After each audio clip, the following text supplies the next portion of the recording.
Boa noite a todos. Que a paz de Jesus seja conosco. As reuniões na Casa Espírita da Prece em Uberaba, onde Chico Xavier fazia parte, eram reuniões que traziam muitos ensinamentos e grandes oportunidades.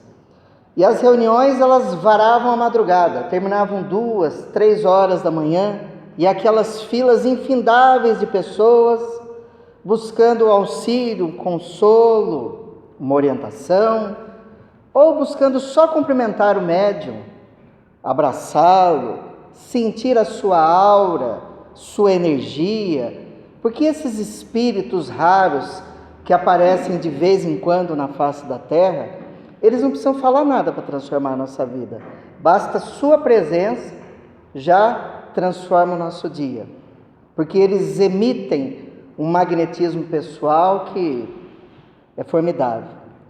Mas nessas reuniões tinha muitas pessoas interessantes, mas os amigos de Chico Xavier, especificamente o escritor Adelino da Silveira, ele conta que tinha uma figura excepcional que participava dessas reuniões. Era um homem com a pele muito escura, cabelo enrolado, magro, com a pele sofrida, com a dor, com a fome, com o sofrimento, uma roupa surrada, um terno de casimira, que geralmente ele usava com um só botão. Geralmente ele não era muito de tomar banho por causa das dificuldades, então ele exalava um cheiro muito ruim, que afastavam as pessoas. Tinha muitos dentes podres na boca, poucos dentes, e eram podres que tinha na boca, então dizem que o hálito dele era quase insuportável, então as pessoas evitavam conversar com o Jorge. Ele geralmente estava de pés descalços, mas era uma figura que chegava ao centro e emanava uma felicidade. Quando ele via o Chico Xavier, o olho dele brilhava de alegria, e o Chico adorava o Jorge. O nome dele é Jorge. E ele tinha umas feridas nos lábios, que vira e mexe estava sangrando as feridas. Ele sempre era o último das filas, aquelas filas imensas. E ele era o último a ser atendido pelo Chico. Quando chegava a vez dele, o Chico perguntava: "E aí, Jorge, como está a vida?" Ele respondia: "Eu gosto muito da vida, a vida para mim é muito boa." Aí o Chico falava: "E como foi a viagem?" Porque ele morava tão longe que ele demorava horas para chegar no centro. E hoje a gente reclama, né, de 10 minutos chegar aqui, acho que está fazendo muito, né? Ele demorava horas para chegar no centro. E ficava, para ser atendido e conversar com o Chico 2 horas da manhã. Começava por volta das 7h30, 8 horas da noite o trabalho. Aí o Chico perguntava: "E a viagem?" Ele respondia: "A viagem foi boa. Eu parava embaixo das árvores ficando olhando a criação de Deus." E o Chico perguntava: "O que mais você gostava, Jorge?" "Das nuvens, do céu azul. De vez em quando parecia que Nosso Senhor me espiava por detrás de uma nuvem." E eles ficavam conversando 15, 20 minutos. O que as pessoas ficavam incomodadas. Por que o Chico Xavier perdia tanto tempo, 15, 20, 30 minutos, conversando com o Jorge, sendo que tinha pessoas que tinham vindo de outro estado que queriam falar com ele? Mas daí você entende o que é o amor. Somente o Chico Xavier para dar atenção para uma pessoa como o Jorge, para conversar com ele, para escutá-lo com carinho. Porque como o Jorge tinha todas as características que eu falei para vocês, quando ele se aproximava de alguém, é aí que se via quanto o espírita gostava de dar dinheiro. Só nesse momento. Porque ele se aproximava, o pessoal enfiava a mão no bolso e dava dinheiro para ele, que era para ele se afastar. Aí ele ia, comprava pipoca, comprava refrigerante, comprava salgadinho e ficava feliz. Ele tinha uma bolsinha que ele guardava o dinheiro. Que é assim que a gente faz, né? A gente não quer ajudar, mas para afastar a pessoa, a gente dá o dinheiro correndo, a pessoa vai embora, né? É uma maravilhosa caridade que nós fazemos. E faziam o mesmo com o Jorge. E o Chico vinha, conversava com ele, dava conselhos. Quando chegava quase o final da reunião, ele chamava o Jorge para declamar uns poemas. Aí o pessoal se virava assim, e tinha aqueles que esperavam, que era o momento bacana do centro, que o pessoal gostava, o Chico ria. Aí o Jorge falava uns 4 poemas. Aí quando terminava, o pessoal achou que tinha terminado, que o Jorge ia embora. O Chico ainda falava: Jorge, conta aquele poema que eu gosto. Aí ele falava: qual, tio Chico? Aí ele falou: aquele da moça que você falou que você ia roubar. Ah, sei, tio Chico, eu lembrei. Aí ele abotoava aquele único botão do paletó dele, surrado, e ia lá e lascava. Menina, penteia o cabelo, joga as tranças na cacunda, queira Deus que eu não te leve de domingo para segunda. Ele terminava, o Chico ria, todo mundo ria, era uma alegria. Mas o riso do Jorge era um riso contido, porque ele ria, dilatava os lábios e sangrava a ferida, e doía. O Jorge, para vocês terem uma ideia do amor do Chico, ele falava dentro do nariz do Chico, e nunca se viu um ato de repulsa do Chico Xavier. Quando terminava, o Chico dava um donativo, dava um dinheiro para ele que ninguém sabe o valor que era, ele guardava na bolsinha. Aí o Chico beijava ambas as mãos do Jorge, como ele fazia com todo mundo, ao que o Jorge retribuía beijando as mãos do Chico. Depois o Chico beijava as bochechas do Jorge, ao que o Jorge retribuía beijando a sua bochecha. E cada lugar que o Jorge beijava deixava uma marca de sangue dos lábios doridos e rachados. Nunca o Chico limpou o rosto, as bochechas na frente do Jorge, nem depois do Jorge ir embora. Porque depois que as pessoas iam embora, ele chamava os amigos íntimos para a casa dele para eles tomarem café, comerem um bolinho de fubá, um pão de queijo. Mineiro, né? É assim mesmo. E ficava até 4 horas da manhã. Nunca ninguém viu o Chico se limpando. Eram os amigos que pegavam um pano de prato, molhava e limpava. O sangue, chamavam o beijo do Jorge, a marca de sangue no rosto do Chico Xavier. E essa figura é uma figura que o Chico adorava, amava, coisa que nós, quando passamos perto de pessoas desse tipo, nós evitamos. Nós temos atitudes instintivas de repulsa, mas o Chico não, porque somente o amor do Chico era capaz de abraçar uma figura desse tipo. Os amigos diziam que eles pensavam assim: acho que eu vou trazer uma bota para o Jorge, acho que eu vou trazer um chinelo. Pensava, aí falava: mas eu não sei o número, aí eu vou perguntar o número, quem sabe da próxima. Ninguém levava nada para o Jorge. Aí nós lembramos de Paulo de Tarso quando diz: fazei o bem enquanto é tempo, porque quando se vê, não tem mais. O Jorge desencarnou numa noite fria em Uberaba, esquecido do mundo, esquecido das pessoas, mas não esquecido de Jesus. Quanto Chico Xavier, que quando Jorge morreu, na sua tapera, a própria personalidade de Jesus Cristo veio recolher o seu espírito, juntou com carinho junto ao peito, como se levasse o ser mais querido que ele tinha, e o levou para o espaço para seguir o seu rumo. E é interessante que o Adelino da Silveira conta, numa de suas palestras que ele estava fazendo, tinha umas flores assim, e ele viu o Jorge entrando. O Jorge virou para ele assim, espírito falando: conta minha história para eles, senhor. Aí o Adelino perguntou: o que é senhor? É de senhorzinho. Por isso que eu estou contando a história dele hoje.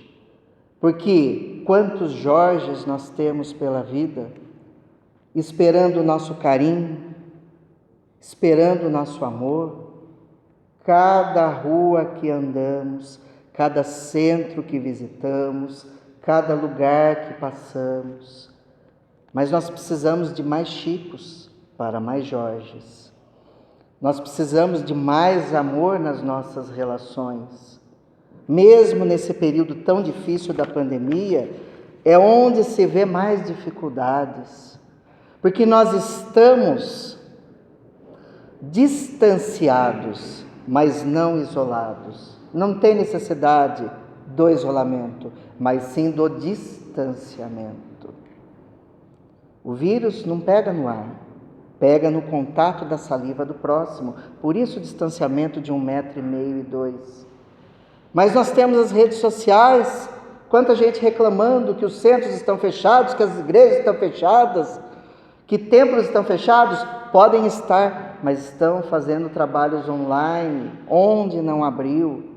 Ninguém está deixando de ser atendido pelas pessoas de boa vontade. É que nós temos que ter cuidados sanitários num momento tão difícil. Mas uma coisa eu falo para vocês, aqui é o lugar mais difícil que a gente vai adoecer, porque aqui afere a temperatura, passa o alquinho, tem distanciamento, não isolamento. É muito mais fácil vir aqui do que no supermercado, cheio de gente, pessoas se esbarrando, do que na rua. Basta ter boa vontade para trabalhar, porque quantos doridos, quantos inconsoláveis, num momento tão difícil como esse, num momento tétrico de dor e sofrimento. Aí eu me recordo de Lucas, capítulo 10, versículos 25 a 37, quando Jesus pregava e o doutor da lei levantou-se, porque Jesus não era considerado pelos religiosos de Israel, que eram os doutores da lei, fariseus e saduceus. Eles tinham inveja e desprezo por Jesus, porque não conseguiam compreender a sua grandeza cósmica. E quando ele falava as coisas do Espírito, as verdades espirituais, eles ficavam ofendidos, porque ele falava a verdade com doçura, ele tocava os corações, coisa que eles não conseguiam fazer, porque geralmente os religiosos estão mais preocupados com seus dogmas, com os rituais, do que com o amor. Essa é a verdade. A palavra religião vem do latim religare, que quer dizer religação. Nós somos todos filhos de Deus. Todos os seres vivos da natureza são filhos de Deus. Então nós viemos de Deus. No momento de nossa vida, quando nós desenvolvemos o nosso conhecimento, lembra da árvore do conhecimento, do bem e do mal, no jardim do Éden? A analogia, porque nós desenvolvemos o conhecimento e os sentimentos e as emoções, e nós nos divorciamos de Deus. A maioria de nós não tem mais tempo para Deus, a maioria de nós não tem mais tempo para Jesus, não tem mais tempo para fazer uma viagem íntima de se autoconhecer, identificando uma falta de auto-amor, buscando apenas ter e não ser, quando o que temos aqui fica, e o que somos nós levamos depois da morte. Mas as pessoas vivem numa fascinação, numa ilusão coletiva, que esquecem-se disso e lutam só para ter dia após dia, ao invés de procurar transformar-se interiormente. Então o doutor da lei se levanta no meio da pregação de Jesus e diz: mestre, como faço para alcançar a vida eterna? Então Jesus lembra algo que ele deveria conhecer, porque ele fala da Torá, mais especificamente do Eclesiastes, quando diz: o que é que está escrito na lei? Como tu lês? Jesus pergunta ao doutor da lei. Veja só, a inteligência cósmica de Jesus. O doutor da lei lhe perguntou algo, ele respondeu com outra pergunta. Porque ele perguntou algo que ele deveria saber pelos estudos dele. Então o doutor da lei envergonhado responde: amareis o Senhor vosso Deus com toda a vossa alma, com vosso coração e com todas as suas forças. E amareis teu próximo como a si mesmo. Jesus respondeu: respondeste bem, faze isso e viverás. Então o doutor da lei se sentia envergonhado, porque ele fez o doutor da lei responder algo que ele deveria saber. Aí o doutor da lei pergunta-lhe de novo: quem é meu próximo? Aí Jesus lhe responde com uma parábola. dizendo: descia de Jerusalém para Jericó um homem, e no meio do caminho ele foi tomado de assalto por bandidos, que bateram nele, tiraram suas roupas, levaram seus bens e deixaram semi-morto na rua. Pela mesma estrada passeava um sacerdote, olhou, teve uma compaixão, mas foi embora. Passou pelo mesmo caminho um levita, olhou, teve compaixão, foi embora. Mas descia um samaritano, que apiedado daquele homem, desceu de sua montaria, colocou azeite e vinho em suas feridas, as pensou, depois colocou na montaria e levou numa estalagem próxima, deu 2 denários ao estalajadeiro, dizendo: cuida desse homem, quando eu regressar, eu darei o resto que gastardes com ele. Aí Jesus pergunta ao doutor da lei: qual destes 3 é o próximo daquele que foi assaltado? O doutor da lei responde então: aquele que agiu com misericórdia para com ele. Jesus respondeu: então vai e faz o mesmo. Essa parábola do bom samaritano, ela tem muitas características, eu sempre digo, daria para fazer um seminário sobre ela. Mas existem alguns ensinamentos. Por exemplo, quando o doutor da lei pergunta a Jesus como é que ele fazia para alcançar a vida eterna, Jesus responde para ele: o que está escrito na lei, como tu lês? Isso já é um ensinamento. Porque uma coisa é o que está escrito, outra coisa é como a gente lê. Então o problema de interpretação sempre existiu. E Jesus sabia disso. As pessoas têm dificuldade de interpretar o que está escrito, porque vem a letra que mata e não vem o Espírito que vivifica. Mas o doutor da lei responde: amareis o Senhor vosso Deus com toda a vossa alma, com todo o seu coração e com todas as suas forças. Parece que ele está repetindo, que ele está sendo poético, né? Não. Para o povo judeu, alma queria dizer coração, coração queria dizer inteligência e forças queria dizer dinheiro. Que nós devemos amar o próximo com a nossa inteligência, com o nosso coração e com o dinheiro que nós temos. É o que Kardec chamou o Evangelho segundo o Espiritismo de caridade material e caridade moral. Porque a gente acha que está só escrito, né? Tem um sentido as coisas. E quando o doutor da lei insiste com Jesus conta a parábola do bom samaritano, o hebreu, o judeu, odiava os samaritanos. Odiava. E Jesus coloca como protagonista da história, como homem caridoso, aquele quem o judeu odiava. E no final ele pergunta para ele: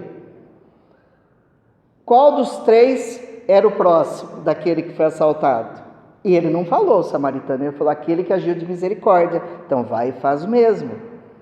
Porque ele nem citou, porque ele nem citava, eles nem falavam o nome do samaritano que eles odiavam. E o mais interessante, se vocês prestarem atenção no meio da parábola, passa um sacerdote, passa um levita, e os 2 não auxiliam aquele homem que está jogado no chão. Alguém sabe por que isso aconteceu? Muitos poderão perguntar: por hipocrisia, porque muitos são religiosos da boca, mas não são no coração e nas atitudes. Isso a gente sabe, é verdade. Muitos falam de Jesus, mas não praticam o que deveria ser praticado. Mas não é por causa disso. Não é só por causa disso. Naquela época os judeus acreditavam que se você tocasse uma pessoa morta, você se tornaria impuro e você teria que ir no templo, passar por um ritual de purificação para tornar-se puro de novo. É brincadeira, né? Então eles nem arriscaram, eles acharam que ele estava morto. Eu não vou arriscar me tornar impuro. E foram embora. Por isso que no começo eu falei que a maioria dos religiosos se preocupam mais com os dogmas, com os rituais, do que com o amor. Para vocês terem uma ideia, na Índia as castas mais ricas odeiam tanto as castas mais pobres que eles não se deixam ficar na sombra dos pobres, porque eles podem se tornar impuros e têm que também passar por um ritual de purificação.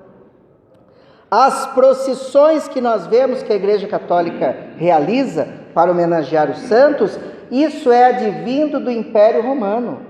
porque eles costumavam fazer procissão para afastar os espíritos maus das cidades, para não se tornarem impuros.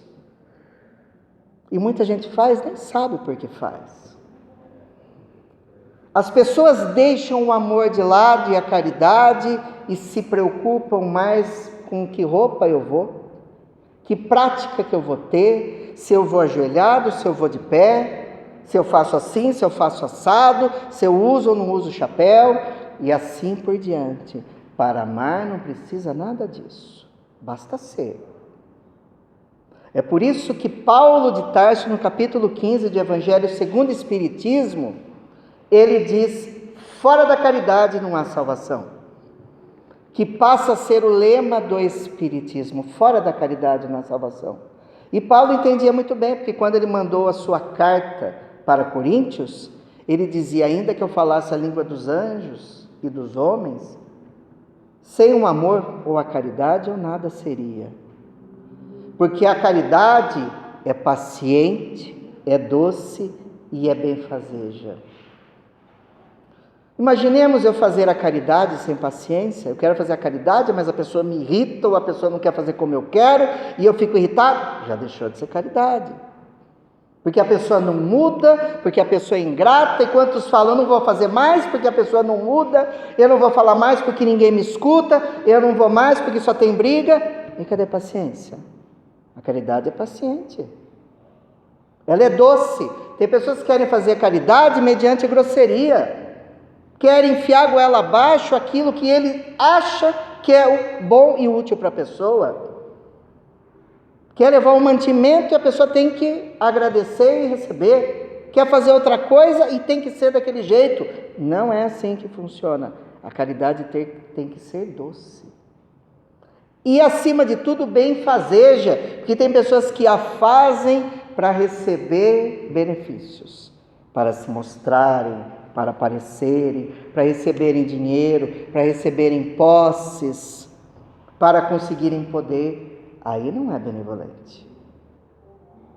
Aí não serve para nada. E o próprio Paulo de Tarso diz que ele poderia ter o dom de profecia, que é a mediunidade, que ele poderia penetrar todos os mistérios, que é o conhecimento aprofundado que o Espiritismo nos propõe, que ele poderia entregar todos os seus bens para serem queimados ou doados para os necessitados. Sem a caridade nada seria. E muitos fazemos tudo isso e não temos caridade, porque falta amor e caridade em nossa vida, falta uma atitude diferente para a transformação acontecer. Falta atitude, uma palavra de consolo, um ato de carinho. Eu não posso abraçar, mas vocês sabiam que tem pessoas que abraçam com os olhos? Um olhar carinhoso é um abraço querido, amoroso. Para finalizar, meus irmãos, conto uma história que um homem espírita convicto estava na fila da padaria, quando de repente escuta: pega ladrão, pega ladrão. Trouxeram então um homem com a roupa em farrapos, um mendigo, com uma sacola na mão que tinha pego da padaria. O policial com ele aflito, as pessoas o condenando. Ele ficou então triste com aquela situação, entrou e falou: não, ele não é bandido.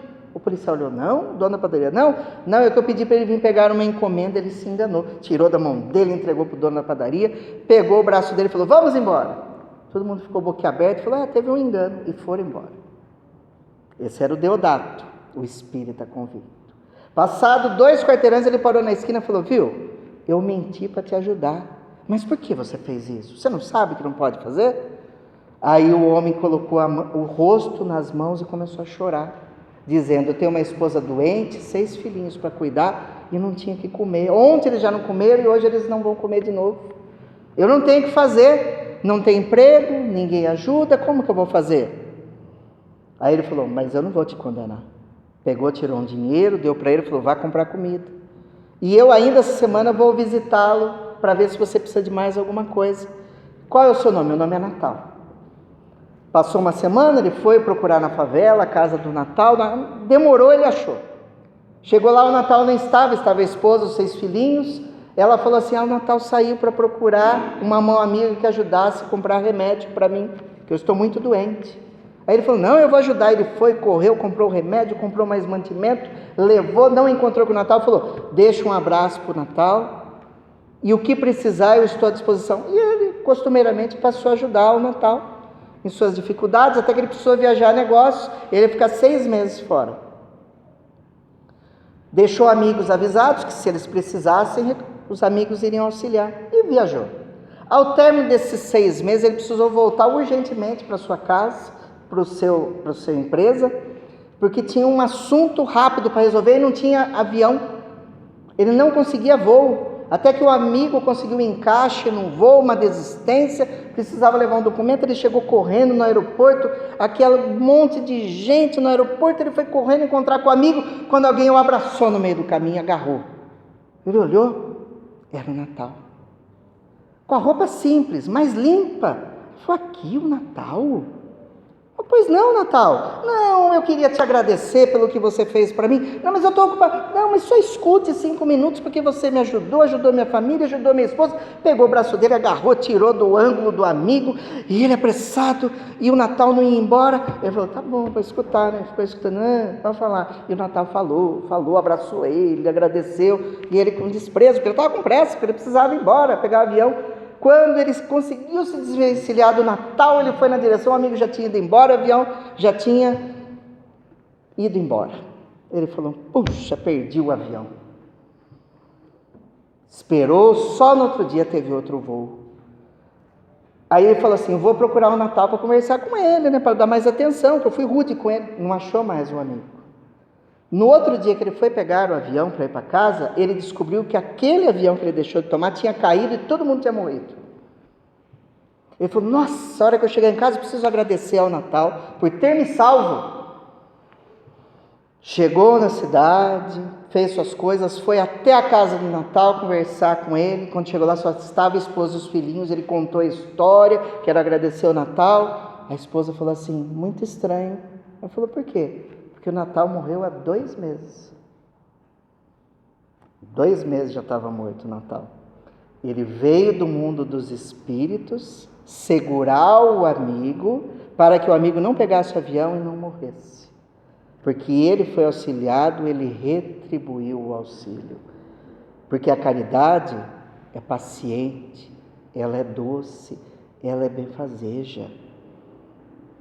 É isso que nós temos que entender. Por mais que as pessoas não retribuam aquilo que nós iremos fazer por elas, se nós fizermos, Deus está vendo tudo o que acontece. E seja aqui da terra, seja do além, ou seja do aquém, os espíritos, os amigos vão nos auxiliar para nós seguirmos adiante. Mas nós precisamos mudar o mundo. Nós reclamamos demais que as outras pessoas não fazem nada, que o governo não faz nada, que o centro não faz nada, que tal não faz... E nós fazemos o quê? Qual é a nossa atitude para mudar o panorama do mundo? O que nós estamos fazendo no nosso meio familiar? O que nós estamos fazendo no nosso ambiente de trabalho? O que nós estamos fazendo no núcleo religioso aonde trabalhamos ou que não trabalhamos. Por isso, irmãos, façamos a caridade, amemos nosso próximo, façamos o máximo. E eu colhi do excelente livro Apostilas da Vida, de André Luiz, pela psicografia de Francisco Cândido Xavier, uma mensagem chamada Tudo é Amor. Observa, amigo, em como do amor tudo provém, no amor tudo se resume. Vida é o amor existencial, razão é o amor que pondera, estudo é o amor que analisa, ciência é o amor que investiga, filosofia é o amor que pensa, religião é o amor que busca Deus, verdade é o amor que se eterniza, ideal é o amor que se eleva, fé é o amor que transcende, esperança é o amor que sonha, caridade é o amor que auxilia, fraternidade é o amor que se expande, sacrifício, é o amor que se esforça, renúncia é o amor que se depura, simpatia é o amor que sorri e trabalho é o amor que constrói. Porém, indiferença é o amor que se esconde, desespero é o amor que se desgoverna, paixão é o amor que se desequilibra, ciúme é o amor que se desvaira, orgulho é o amor que enlouquece e sensualismo é o amor que se envenena. Finalmente, o ódio, que julga ser a antítese do amor, não é senão o próprio amor que adoecera gravemente. Muito obrigado a todos. Que Deus os abençoe. Obrigado. Todos aqui, meus amigos, muito bom, viu? É tão gostoso ouvir histórias assim, né? Serve de exemplo para nós, não é? Como sempre tem gente nova, agora é a hora do nosso tratamento espiritual. Cada um tem um mentor, uns do lado, outros atrás. Mas mesmo assim, em primeiro lugar, vocês vão pensar em vocês. Depois vocês vão pensar em quem vocês quiserem, que deve estar em casa, no hospital, em algum lugar. E depois, no finalmente, pense no planeta. Que Deus nos abençoe e abençoe os médicos, os enfermeiros, os doentes, os que perderam entes queridos. Agora é a nossa hora de gratidão. E como é bom, como o Alex falou, como é bom a gente ter um cantinho como esta casa, e tem outras casas boas também. Às vezes aqui é longe, tem outras casas perto. O importante é que Deus está em todo lugar, e a hora que a gente elevar o nosso pensamento, lá estão eles para nos ouvir e para nos ajudar. Então vamos agora, em nome de Deus, em nome de Jesus, fazer o nosso tratamento coletivo. Que as forças brancas, que as forças do bem, que as forças do nosso Pai, do nosso Criador, de Jesus, nos envolvam. Que esses irmãos que aqui se encontram, no que for possível, de acordo com o nosso merecimento, que possamos receber.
Assim seja.